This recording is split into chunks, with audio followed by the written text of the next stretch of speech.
Welcome to the Arizona Wildcats Show. I'm Star Sports Editor Ryan Finley, here with Michael Lev. Michael, we haven't done one of these in a while. Today, certainly. No, what's going on, Ryan? Anything? No, slow day here in January, preparing for bowl games. Rich Rodriguez is out as Arizona's head coach. The university announced it somewhat hastily late Tuesday night. How did we get here, and where are we going? I will just let you talk. Right. Well, I think everyone thought when this first came out that it was 100% tied to this investigation. Right. The notice of claim that was filed. The notice of claim. Right. A former University of Arizona employee who worked for Rich Rod as his administrative assistant has accused him of running a hostile workplace and also of sexually harassing her. We saw the notice of claim. We've published details about it. There's a lot of stuff in there that paints Rich Rod in a very negative light. Correct. We've learned subsequently that it was more than just that. That obviously was a big part of it. That didn't help. But new athletic director Dave Heeke was not satisfied with Arizona's on-field performance. He was very disappointed with Arizona's attendance this year, even with Khalil Tate emerging, as this superstar, super exciting player. Attendance was still lagging. You could sort of blame that somewhat on the head coach not, generating an exciting atmosphere or enthusiasm here in Tucson. His behavior in post-game news conferences was also cited by this UA official, mostly after losses. Right. I mean, I think we're all pretty familiar with that. Rich Rod just did not handle losing very professionally. We've both at times been on the business end of one of those. We have, yes. Yeah, so I think all of that added up to, Dave Heeke's conclusion that Rich Rod was not the right man for the job moving forward. I'm not sure Rich Rod, and this is just my opinion, I'm not sure Rich Rod had built up enough equity within the athletic department to survive a scandal like this. And obviously, we can compare and contrast that to what's going on with the Arizona basketball program right now. Well, we can do that all day. But the fact is, Rich Rod, for one reason or another, and we can only speculate as to why, did not have any backers behind the scenes. They had not done enough good things for the program for the athletic director to sit there and go, this is going to be embarrassing, but we'll stand by you. The fact that Arizona was to pay him $3 million on March 15th and now doesn't have to is not insignificant either. Let's not kid ourselves, okay? There's two factors that always play into these decisions. Right. One is winning, right? Okay? If Rich Rodriguez was winning 9 to 11 games every year, he probably could have survived a scandal like this. Like you mentioned, Sean Miller hasn't been fired yet. Right. Why is that? Sean Miller's bringing in the #1 recruiting class every year. He's leading them deep into the NCAA tournament every year. Right. If this had happened at Alabama or Ohio State to Nick Saban or Urban Meyer, maybe they could have survived something like this. Okay. The other factor is money, as you also mentioned.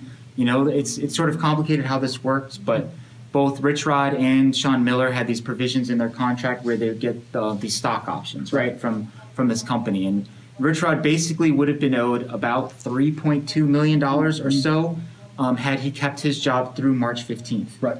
Now that money no longer is going to go to him. He's still going to receive more than $6 million in a buyout, so it's not as if he's walking away from this with nothing. But always in these cases, winning and money. Maybe the biggest factors of all. Winning and money. Keep in mind, when Lane Kiffin goes 12-1, was he 12-1? This year? Yes. 11-3. 11-3. He's delightfully eccentric. When he goes 6-6, he's stuck on a tarmac somewhere because his team has left him behind.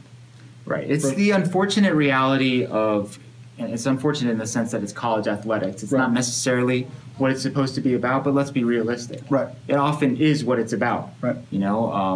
Look at Arizona State. Right. I mean, Todd Graham didn't win enough. Right. And Todd Graham won more. Ray Anderson's taste. And he did win more than Rich Rod. Right. But, had he been regularly winning 9 to 10 games, does he get fired?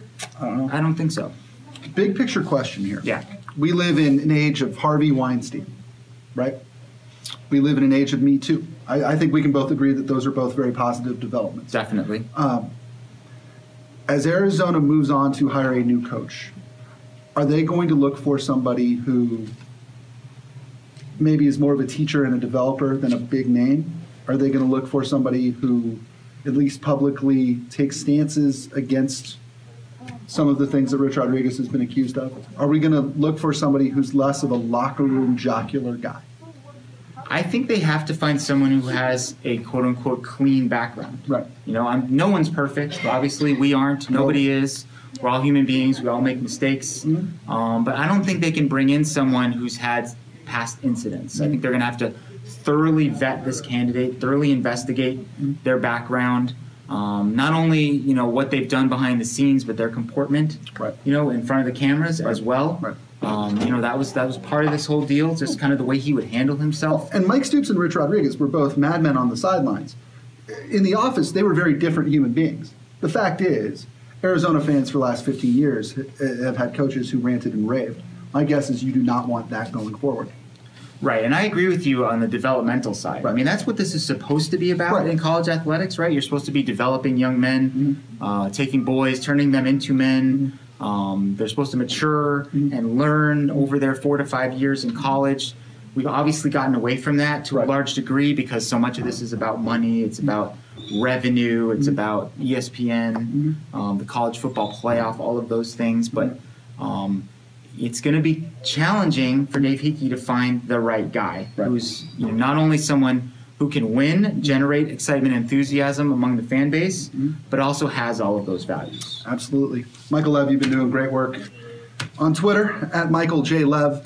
Obviously, you can follow all of our work on Tucson.com, and with the new free Wildcaster app, you can download that wherever you download your apps. Michael, thank you for joining us. You're very good at this, by the way. We need to do this more. All you have to do is invite me. You know where to find me. That's very true. That's very true. Thanks, Ryan. That'll do it for this episode of the Wildcats Show. For Michael Lev, Ryan Finley. We'll see you next time.